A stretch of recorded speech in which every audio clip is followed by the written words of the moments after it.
Good afternoon అండి.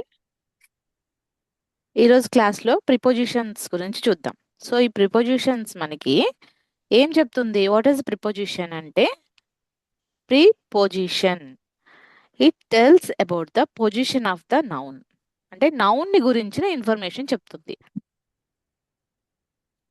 Like ఏ టైంలో కలవాలి, బర్త్డేస్ ఎప్పుడు, ఎప్పటి నుంచి, హాలిడేస్ ఎప్పటి నుంచి, మీరు ఈ పర్టికులర్ ఊర్లో ఏ- ఎప్పటి నుంచి ఉంటున్నారు. సో దీని అంతటి గురించి ఇన్ఫర్మేషన్ మనకి దేని వల్ల తెలుస్తుంది అంటే ఒక సెంటెన్స్ లో ప్రిపోజిషన్ గురించి తెలుస్తుంది. So preposition of time. ఇవి ప్రిపోజిషన్స్ ఎన్ని రకాలుగా ఉన్నాయి అని అంటే మనకి ప్రిపోజిషన్ ఆఫ్ టైం ఉందండి, ప్రిపోజిషన్ ఆఫ్ ప్లేస్ ఉంది, and prepositions of directions, and preposition of agent కూడా ఉంది, and preposition of manner, cause and purpose. ఇన్ని రకాల ప్రిపోజిషన్స్ ఉన్నాయి. సో ఫస్ట్ మనం ప్రిపోజిషన్ ఆఫ్ టైం గురించి చూద్దాం. ఓకే, సో టైంకి సంబంధించిన ప్రిపోజిషన్స్ ఏమేమి ఉన్నాయి అంటే ఇక్కడ ఎట్, ఆన్, ఇన్, ఫర్ కానీ సిన్స్ కానీ. ఓకేనా? సరే, ఫస్ట్ మనం ఎట్ని ఎప్పుడు వాడతాం చెప్పండి. ఎట్ అనేది ఏ ఏ సందర్భాల్లో వాడతాం ప్రిపోజిషన్? టైం. ఓకే, టైం కరెక్టే, బట్ ఒక ఎగ్జాంపుల్ చెప్పండి. Morning at 9 o'clock. Very good అండి. పర్టికులర్గా మనం ప్రిసైజ్ టైం చెప్పినప్పుడు 8 o'clockకి, 12 o'clockకి, 3 o'clockకి అని చెప్పేసి at 8 AM, at 3 PM, at 9 AM, ఇలా మనం ప్రిసైజ్డ్గా టైం చెప్పినప్పుడు. Okay, second one, noon Christmas అన్నారు అంటే ఆఫ్టర్నూన్ అని కానీ, మార్నింగ్ అని కానీ, ఈవినింగ్ అని కానీ, నైట్ అని కానీ కూడా మనం మెన్షన్ చేసినప్పుడు ఏం మెన్షన్ చేయొచ్చు? ఎట్ అనే ప్రిపోజిషన్ ని మెన్షన్ చేయొచ్చు అంటున్నారు. అది ఒకసారి ఎగ్జాంపుల్ చెప్పండి.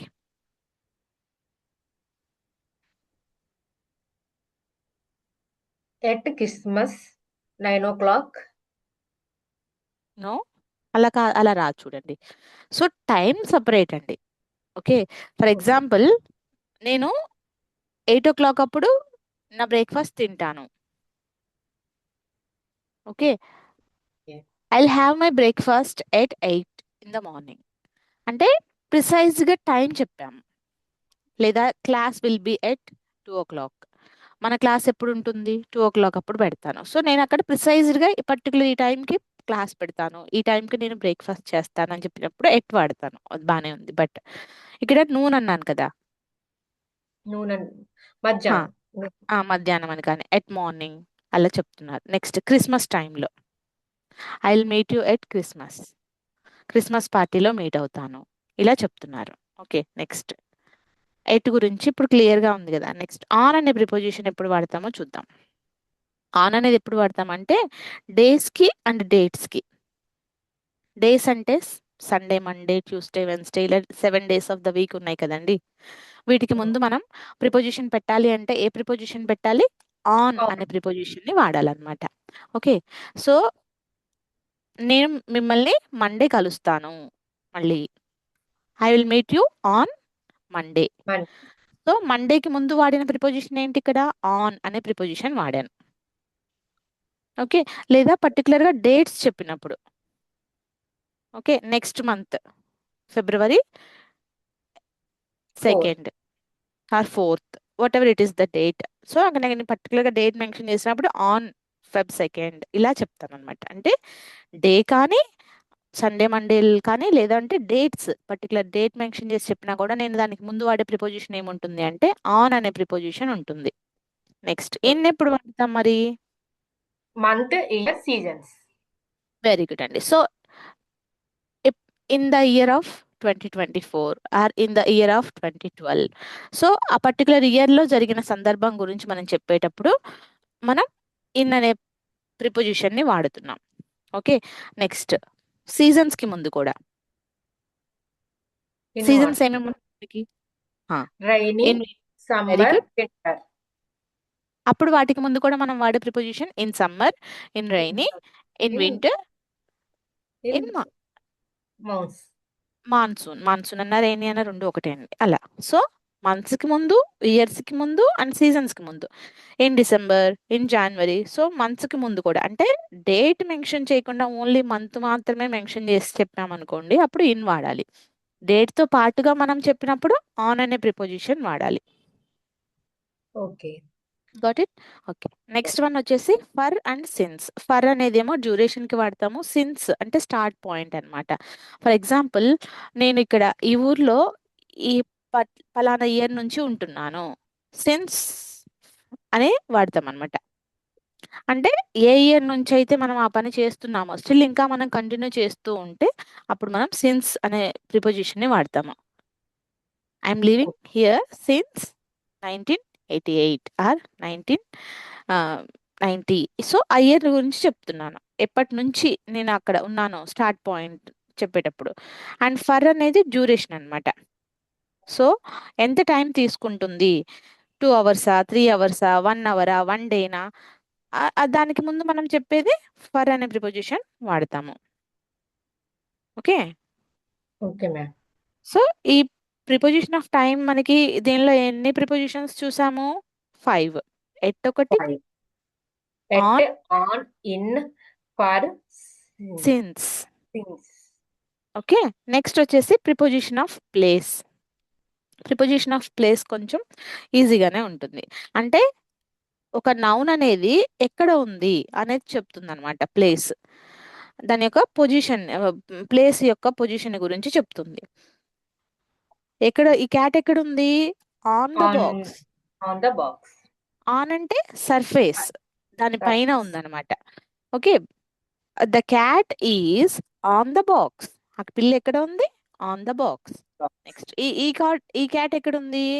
The cat is behind the box. వెనకాల ఉంది మ్యామ్, బాక్స్ వెనకాల ఉంది. అందుకని బిహైండ్ అని చెప్పాను. సో బిహైండ్ అంటే వెనుక. సో ఆన్ అంటేనేమో మీద, the cat is on the box. ఇక్కడేమో బిహైండ్ వెనకాల ఉంది కాబట్టి the cat is behind the box అని చెప్పాను. మరి లోపల ఉంది కదా, అప్పుడేం ప్రిపోజిషన్ చెప్పాలి? In. Very good. The cat is in the box. Cat ఎక్కడ ద ఉందండి ఇక్కడ? క్యాట్ బాక్స్ ఇన్, లోపల. ఇన్ ద బాక్స్, లోపల ఉంది. మరి బాక్స్ కింద ఉందనుకోండి, అప్పుడేం చెప్పాలి? Under. Yes, the cat is under the box. అంటే ఈ ద బాక్స్ కి క్యాట్ కింద ఉంది అండర్. కాబట్టి the cat is under the box. Okay. ఇక్కడేమో వెనకాతల ఉంది. అంటే ఏదైనా వెనకాల డోర్ వెనక కానీ, చెట్టు వెనక కానీ, బాక్స్ వెనక కానీ ఉంటే బిహైండ్ అని చెప్పాము. సో ఇది ఎక్కడ ఉంది? పక్కన ఉంది, నెక్స్ట్ టు లేదా బిసైడ్ అని చెప్తాం అనమాట. The cat beside. Is next to the box next to the box. లేదా బిసైడ్ ద బాక్స్ అంటే ఆ బాక్స్ కి పక్కనే ఉంది. బిసైడ్ అంటే ప్రక్కన అని అర్థం వస్తుందండి. అంటే మ్యామ్ దీన్ని హా. నెక్స్ట్ టు కాకుండా బిసైడ్ వాడినా పర్వాలేదు కదా మ్యామ్? రెండు చెప్పొచ్చండి. నెక్స్ట్ టు అంటే దాని పక్కనే అని, నెక్స్ట్ టు అంటే ఆ బాక్స్ కి పక్కనే, నెక్స్ట్ టు ద బాక్స్ అని చెప్పొచ్చు, లేదా బిసైడ్ ద బాక్స్ అని కూడా చెప్పొచ్చు, ఆ బాక్స్ కి పక్కన ఉంది అని. Okay ma'am. ఓకే. తర్వాత వచ్చేసి బిట్వీన్. బిట్వీన్ అనేది ఏదైనా రెండు వస్తువుల మధ్యలో ఉందనుకోండి, అప్పుడు మనం బిట్వీన్ అని వాడతాం. ఫర్ ఎగ్జాంపుల్ ఏబిసి అనే ఎగ్జాంపుల్ తీసుకోండి. ఇప్పుడు బి ఎక్కడ ఉంది అంటే B is in between A and C అని చెప్పొచ్చు అనమాట. Okay ma'am.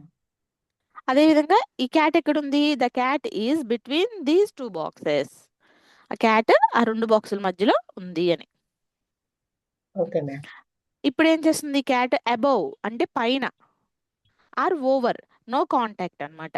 ఇక్కడ దీనికి దీనికి కాంటాక్ట్ లేదు. కాంటాక్ట్ ఉంటేనేమో ఆన్ అన్నాము, కాంటాక్ట్ లేకుండా పైనగా ఉందనుకోండి అబౌవ్ అని చెప్తాము. Above above. కానీ ఓవర్ కానీ చెప్తాం అన్నమాట. So the okay. Cat is above the above box. Box. ఇక్కడ అబౌవ్ అంటే ఇక్కడ దీనికి దీనికి కాంటాక్ట్ లేదు, అది జంప్ చేస్తుంది, అంటే అక్కడ ఎగురుతుంది నుంచి మ్యామ్. దూకుతుంది. Yes. So the cat is jumping over the box అని చెప్పొచ్చు ఇక్కడ మనం. Over the box. నెక్స్ట్ ఇక్కడ పిల్లి ఎక్కడ ఉంది? క్యాట్ అనేది బాక్స్ కి ముందు భాగంలో ఉంది. అప్పుడు మనం ఏం చెప్తాము అంటే in front of. In front of, in ముందున. ఫ్రంట్ ఆఫ్ అని చెప్పొచ్చు. ఓకేనా? సో ఇప్పుడు ఎవరన్నా ఇల్లు మా ఇంటి పక్కనే ఉంది, లేదా వాళ్ళ ఇంటి పక్కనే మా ఇల్లు అని చెప్పాలి అనుకోండి, అప్పుడు బిసైడ్ అని చెప్పొచ్చు, లేదా నెక్స్ట్ టు అని చెప్పొచ్చు. లేదా వాళ్ళ ఇంటికి ముందు మా ఇల్లు ఉంది అని చెప్పాలి అనుకోండి, అప్పుడు మనం ఇన్ ఫ్రంట్ ఆఫ్ అని చెప్పొచ్చు. In front of. ఓకే, ఇలా మనం చెప్పొచ్చు అనమాట. సో ఇవి ప్రిపోజిషన్ ఆఫ్ ప్లేస్ అండి. Next preposition of direction. Direction అంటే ఎటువైపుగా వెళ్తున్నారు అనేది చెప్తుంది డైరెక్షన్, మార్గం. సో టు టు అనే ప్రిపోజిషన్ మనం ఎప్పుడు వాడతాము? అదే మ్యామ్. అంటే కూకి అంటాం కదా దానితో, స్కూల్ కి. ఎస్, వెరీ గుడ్ అండి. ఎక్కడికి? ఇన్ ఎక్కడికి వెళ్తున్నామో చెప్పడానికి ఎక్కడికి అనేది. కి అంటే టు, కూకి అని అర్థం వస్తుంది. I'm going to school. I'm going to school. నేను స్కూల్కి వెళ్తున్నాను. I'm going to market. నేను మార్కెట్కు వెళ్తున్నాను అంటే నేను ఎక్కడికి వెళ్తున్నానో చెప్తుంది పొజిషన్ ఇక్కడ. ఓకేనా? So next I'm going to hospital. నేను హాస్పిటల్కి వెళ్తున్నాను. ఐఎమ్ గోయింగ్ టు, ఎక్కడికి వెళ్తే అక్కడికి. Cinema, cinema, shopping mall. Movie, ఏదైనా నేను ఎక్కడికి వెళ్తున్నానో చెప్పాలి అన్నప్పుడు ఆ పర్టికులర్ ప్లేస్ చెప్పేటప్పుడు నేను ఏం చెప్తాను? ప్రిపోజిషన్ టు అనే ప్రిపోజిషన్ చెప్తాను. ఓకే, అదే ఏ టైంకి వెళ్తున్నానో చెప్పాలి అంటే ఏం చెప్తాను అప్పుడు? ఎట్ చెప్పాలి కదా. At.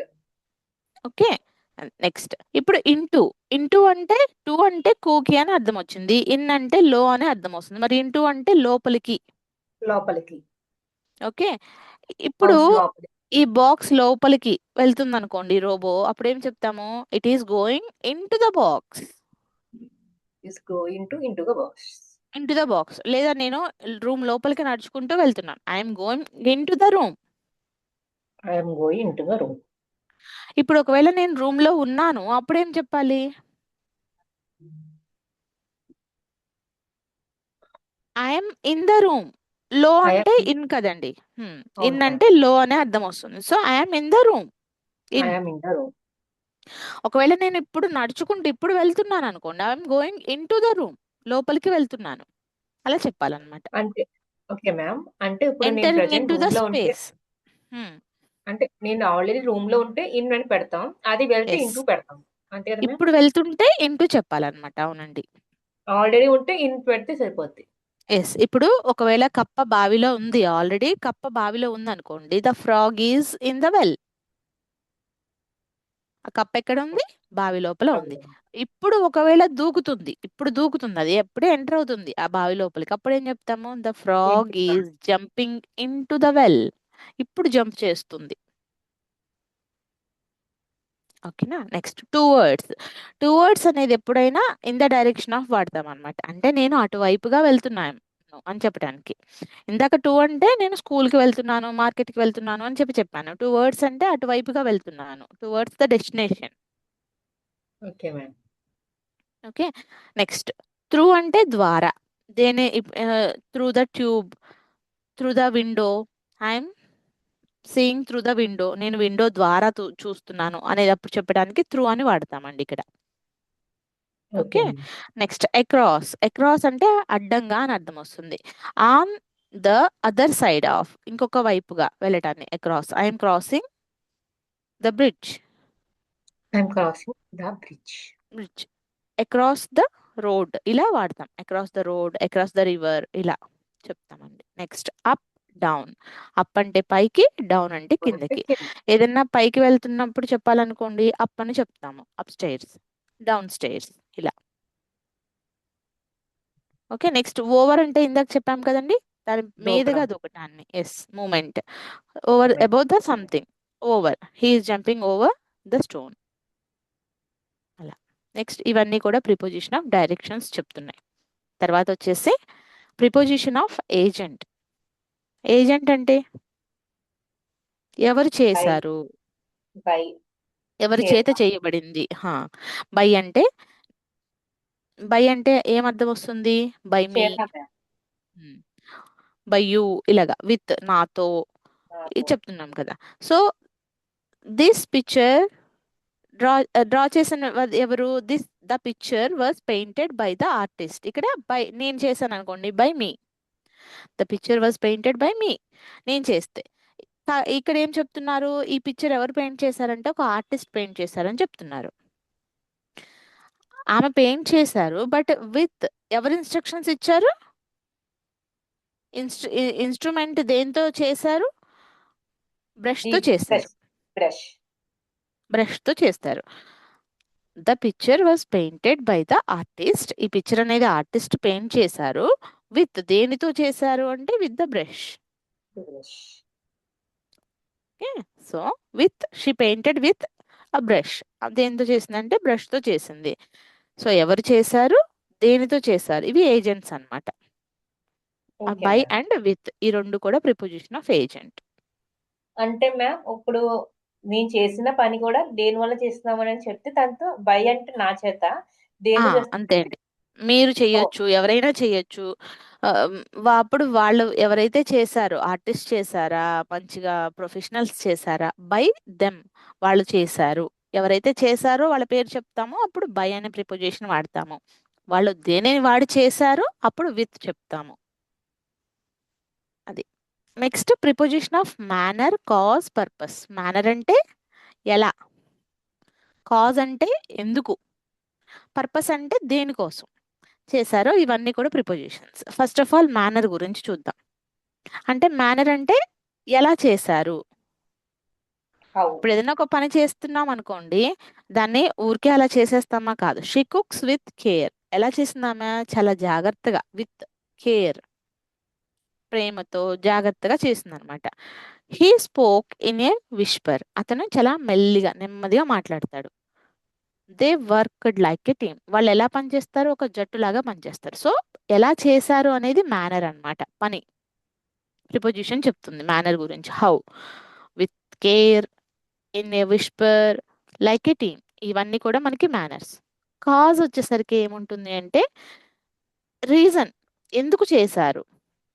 So we stayed home, మేము ఇంట్లోనే ఉన్నాము. ఎందుకు, బికాస్ ఆఫ్ ద రెయిన్. వర్షం పడుతుంది కాబట్టి మేము ఇంట్లో ఉండాల్సి వచ్చింది. ఎందుకు ఉండాల్సి వచ్చింది అంటే బికాస్ ఆఫ్ ద రెయిన్ అన్నమాట. ఇక్కడ మనకి కాజ్ చెప్తుంది. She was late due to traffic. ఆమె లేట్గా వచ్చింది దేనివల్ల, ట్రాఫిక్ వల్ల. He suffered from a cold. అతను జలుబుతో, చలితో బాధపడుతున్నాడు. ఓకే, ఇక్కడ కోల్డ్ అంటే రెండు రకాలు తీసుకోవచ్చు. చలి గురించి చెప్పారు. He suffered from a cold. అతను కోల్డ్తో బాధపడుతుంది, చల్లగా ఎక్కువ చలి ఉండడం వల్ల సఫర్ అవుతున్నాడు. తర్వాత పర్పస్.